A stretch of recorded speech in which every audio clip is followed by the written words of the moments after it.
What's up, guys? This is Kyle from Wax Museum, and you can see I'm in the car once again, headed to another show, but the palm tree should tell you this isn't the typical Central Florida shows that I go to. No, this time I made the 5-hour round trip to West Palm Beach so I could go to the Palm Beach Card Show, and I'll throw up a flyer here so you can see a little more about that. But this show was supposed to be 400 tables. It was supposed to have sports cards, Pokemon, collectibles, and more. And this was held at the Palm Beach County Convention Center, which I've got a real quick shot of the lobby here so you can see that. But more importantly, I'm going to show you a scan of the inside. And even though it said it was going to be 400 tables, and I didn't count all the tables, I can tell you that this venue, there was a lot of empty space in the back. So either they didn't have enough dealers that wanted to set up, or the venue was too big for whatever this show was meant to be. But that was something that stood out to me. There was a lot of empty space in the back. Maybe could have been utilized for something else. But hey, there was still cards there, as you can see here. Nice cards. This is one of the nicer tables that I saw when I came in. Here's another one that had some real nice Kobe stuff. And I always like showing that, but you guys know that I don't do a lot of purchasing from those tables. It's more so from those value boxes. And this time I only spent $2 on cards at this show. I found a dollar box pretty early on. I didn't have my GoPro on just yet, but I grabbed a Rasheed Wallace numbered card, numbered to 125, and then also a Karl Malone.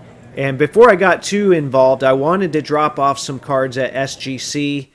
This was, I don't do a lot of grading, but I've been wanting to drop off some 57 tops, and then also you see this LeBron James rookie here that I got out of a lot that I showed off on eBay. So there is a ding on that back corner. I'm hoping to get at least an 8, maybe higher. But then I also have these 1957 tops. Grade is not a big issue to me. I just want to get these slabbed, and that's kind of one of my goals for the year. So unfortunately, no pricing break with SGC. It was just their normal rate. So in the future, I should probably just go through a group submitter, but I wanted to drop that stuff off while I was there. Okay, it's GoPro time. So I put the GoPro on. I'm looking at some of these showcases here, and you know, there was some good stuff, like I said, and like I showed earlier, but once again, I want to give you an idea what was in the boxes. And I wanted to show this box, or this set of boxes here in particular. And you'll see I'll pick up a Pacers stack here in just a moment because these were divided by team. But I wanted to show you this box in particular because I felt like it was pretty representative of what you would see in a lot of the boxes here. Meaning there was a ton of 2019 and 2020 either Hoops base or Chronicles or shiny stuff. This stuff is now the glitter in the hobby, and it's been spread out everywhere, and we can't get rid of it. This is in every box. It's at every table. I don't see a lot of people buying this stuff. I don't know where it's going to go, but at some point it's got to get phased out, or you know, it's just, I guess it'll become the new 1990 Hoops or some of the early 90s junk wax that we also see in those same boxes. It's pretty funny. Sometimes you'll see nothing in between, but there were some 2000s cards in here, so I shouldn't say there wasn't anything in between. But anyway, that was just a quick look at what some of the boxes here kind of looked like. I do want to show you this case real quick because there were some Jordan rookies in there, and there was a Jordan auto. And I'll pan over here so you can see some of the other nice stuff that was in there as well. I saw some Luka Status Pursuit parallels. You guys know I really like 2018 Status especially. So anyway, this is an idea of some of the nicer stuff that you might see at this show. But after this, it's back to digging because that's really what I like to do. So I was walking by this table here, and I noticed some 2013 Prism parallels, and I had to stop and look through those. So you see some greens, you see some Target reds.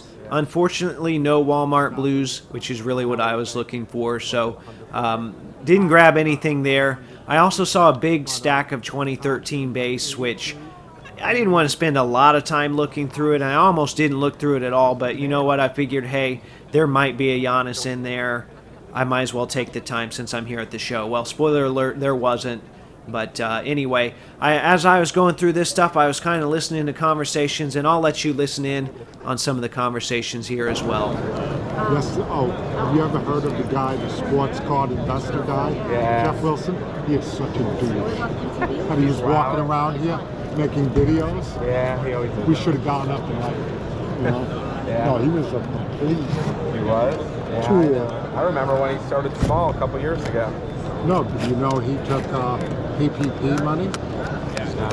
Oh, I heard he's getting investigated.